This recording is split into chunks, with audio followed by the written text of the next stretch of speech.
Welcome back to the channel. So this is the second part to our living room makeover, and I have officially painted my concrete floors. I love it. They look so good, way better than carpet, and a great substitute for wood floors. So since we are on a concrete slab, we can't use real hardwood floors. So we would have to use like an LVP or a laminate or something, and that wasn't gonna happen. Neither was it in the budget. So I have spent about $200, maybe not even quite that, less than that actually, I'm sure, on just painting my floors. But I've used a lot of manpower and a lot of hard work, physical, manual labor to do these floors. And we're actually going to continue to do the same process for our entire main level of our home. So that is going to include the dining room and the kitchen and the hallway and the kids' bedrooms. They're all on the concrete slab, so we're just gonna rinse and repeat this whole process. So on the last episode that I did, I showed you how I was prepping the floors for it. We pulled up all of the carpet, we pulled out the tack strips, and then I went around with my tools and I was scraping up all of the glue from the carpet pad and any of the drywall mud that had splattered on the floor. I got that all scraped up. And then in this episode, you're gonna see me do a bunch of cleaning and then some painting and the reveal of the beautiful wood floors. And so I'll go ahead and tell you what products I used during the entire video. So thanks so much for watching and following along on this project that I am super excited about. Please go ahead and hit subscribe below and ring the bell for notifications so that when these videos get uploaded, you will be notified. And so this is just the first step in the makeover of this room. So stay tuned to see what is happening next. Okay, so what I am doing here is I'm just using a hammer and a crowbar, and I am pulling off the baseboard, and then I am going to be labeling the backside of the baseboards with a numbering system that is going to coordinate with the walls that I have written down on a piece of paper, so that when it is time to put the baseboards back, I know which one belongs to where. And as I was pulling it out, not all of the finished nails came out with the board, so I'm gonna have to go back later with some needle nose pliers and pull those out of there. This is one step that you do not want to miss out on doing, is making sure that you label and number your baseboard and have an additional place so that you can reference it if you need to. And as I'm pulling up these baseboards, you can see that the previous owner had replaced the original baseboards with these pine boards, and you can see the old paint color of choice that they had prior to putting these baseboards up, which was a super dark terracotta brown orange color. It was quite atrocious, if I can be honest with you. So because the baseboards are going to be replaced and set down just slightly lower, I am going to have to paint these walls and get that orange stripe or brown stripe covered up, because that is extremely unsightly and totally goes against the all-white look that I am going for in this room.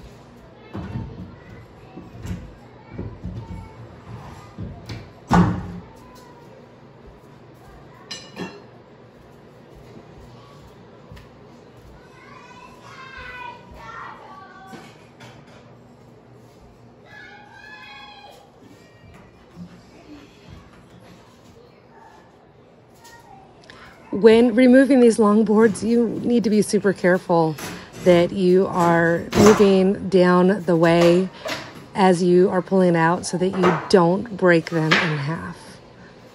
So just make sure that you're being super slow and very careful as you are removing them.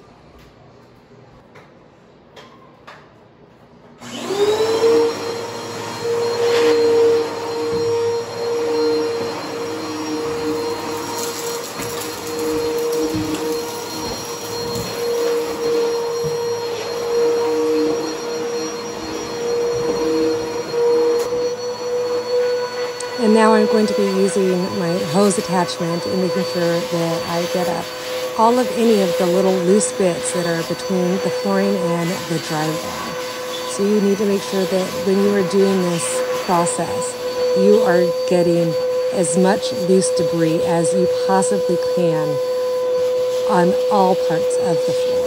This is meticulous and you really need to take the time to do this.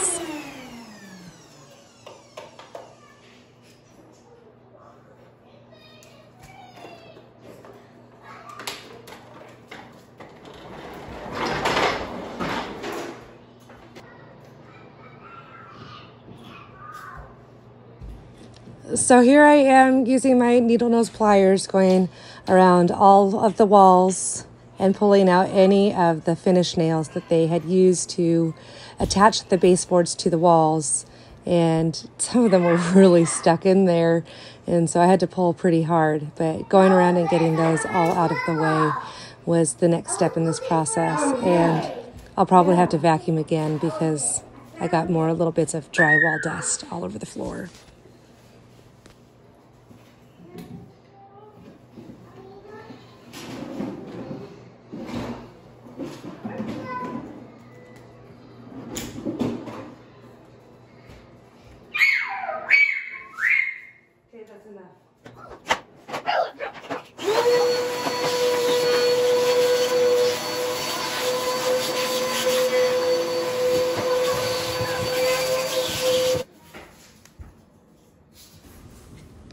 Now I am applying the patch and leveler, and the product that I used is by DAP, and it came in a giant tub, and it's called Flexible Floor Patch and Leveler. It's ready to use for plywood subfloors and concrete. And so you use this for filling and leveling plywood subfloors and concrete. It's crack resistant formula, and it can be feather edged. And I'm just using a putty knife, dipping it in, and then going around and filling in every single divot from the tack strips. If I wanted to, I could have done an extra step and come over with a sander to kind of smooth these out, because this is a textured product. And then along here we had a crack between the two different subfloors, and my camera gave out, so that's why this is such a short section of it. But I went through and filled the entire crack all the way along there. We had a crack down the center that I used, and it was basically just like using wall putty, drywall putty, and I just did that on the floors and filled in all of the holes. And then I decided that while I was going to do this, I needed to cover up that brown stripe, so I went and got a few different paint samples and put them on the walls, and ultimately decided to go with Chantilly lace. So I used that to go all the way around the perimeter of the room and covered up the brown stripe. But here we are looking at the patch and leveler again, and I went all the way around. It took 6 hours to dry before you could apply a second coat. And so I did do 2 rounds of that with this patch and leveler, filling in every single divot from the tack strips and then any of the cracks that I had noticed. And so this was really hard to do this part because there was a slight little elevation change of about a little over 1/4 of an inch, and so I had to angle it and kind of make a little bit of a ramp. But here we are. I did it. It looks great. So ultimately I decided just to leave the texture on this product on the floor because it's just in such minuscule little parts, and I was hoping that the painting over it was going to not make it such a big deal. And so now I'm vacuuming and cleaning, getting ready to prepare for painting in here. And this is just such an important process to do to get the floors ready and prepped for actual painting. And so here I am going around with my sponge, going around and cleaning up all of the debris and everything that could have come off of the patch and leveler.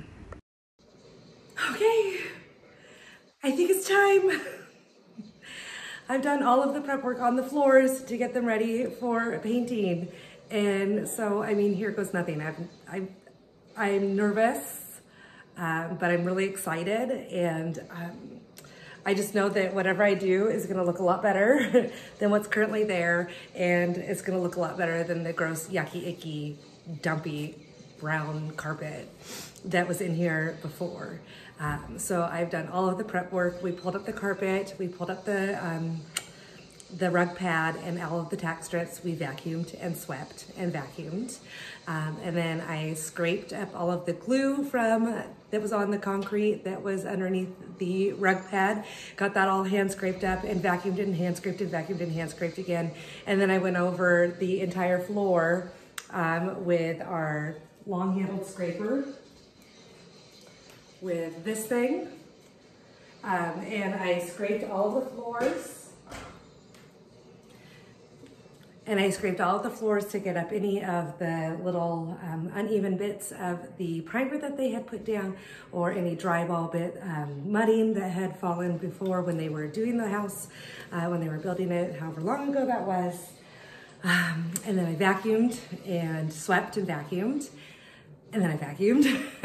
And then I got a filler, and I filled in all of the little divot holes from the nail holes that were in the tack strips, or from the tack strips. And I got those all filled, and I had to do it around twice, and that needed 6 to 12 hours to dry between each of the layers. So I've got all that done. I've got it scraped and leveled and smoothed out, and filled in any of the cracks. And then I went through and I vacuumed again, and I wet mopped last night, and I let it dry overnight. And then I went over it this morning and I vacuumed it again. And then after I vacuumed it a bunch of times, I went over with a super dry, damp sponge, like really wrung out, and just did a wipe down over the entire floor to get it prepped for painting. And so I'm nervous and excited, and so I'm just gonna go for it. The paint has to cure for 24 hours before I can walk on it, but then 72 hours, or 74, however that works, whatever that is, 72 hours before we can put anything on it. So our house is in complete disarray, and I'm just ready to get this going and started and done, and moving on to the next step of woodwork in this room. So because I can't walk on it after I paint it, I have to go around, and I'm going to do all of the edging first, and then quick as lightning, I'm going to go over with my single coat of floor paint. So here we go. So I am going around and edging the perimeter of this room, and I am using Valspar porch, floor, and patio wood and concrete paint in a smooth satin finish. And I have it done in a custom color from the Magnolia line called Solid Wood. And this was such an easy process to do. I was really nervous about it, but it turned out to be super simple to just go over it with the paint. And I used a concrete microfiber 1/4-inch nap roller.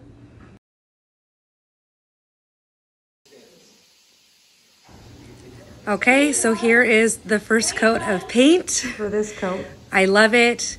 You can see, you know, where the tile used to be in front of the door. And I was a little bit nervous that that was going to be a major color change difference, and that was going to be super obvious once the floor dried. But after it dried, you couldn't notice it quite as much. Okay, I'm back. I did the first coat, and I really like it. Like, I really, really like it. So anyways, got that first coat going, and now I'm ready to do my second coat. It's been 24 hours, and I did a super dry, damp sponge, wipe down on everything to get any dust particles or anything. And then I did go over it with a vacuum because there are some little rough patches on the floor from the patch-in leveler. It has kind of a textured surface to it, so my sponge had little bits come off of it. So if I were to do it again, which I'm not, but if I were to do it again, I would probably go over it with like a microfiber cloth. And I think that might be better. But then I went over it with my little vacuum and got all of the little bits up, and now it is time to paint. I didn't record me wiping it down with the sponge and vacuuming because I already showed you that last time and you don't need to watch that again. But I will show you how I'm doing the second coat. I'm starting in the opposite corner this time. I'm gonna start in this corner, work my way across, and then back through this way. Last time, the first coat, I started in this corner here and worked my way, well, I don't know how to do mirrored. I started in this corner and worked my way that way and forward. So I don't know why, I just feel like that makes sense to do that. So let's do this thing. So here we go with the second coat of paint. And you guys, this paint was amazing. It was thick and creamy, so easy to apply. And I have to say that painting floors is probably the easiest surface. Next is walls, and then finally a ceiling is the most challenging. But this is a fairly easy, quick process, as you can see. And I just went over it, made sure that I really, really got a nice, good, even coat on this second coat of the floor. And it just looks so good. As it's still drying, you can still see different little areas of it where it doesn't look quite so even, but then as it dries, it really does even up, and you really can't even tell the difference between where the tile was and then where the rest of the flooring was. And this second coat really did smooth out the patch and leveler texture, and you really can't even tell that it has a texture to it compared to the rest of the floor. So I'm sure if I did a third coat that would go away completely. But we are just ready to do the next stage of this room. We absolutely love it. And so next up, we are going to be doing the walls. So stay tuned.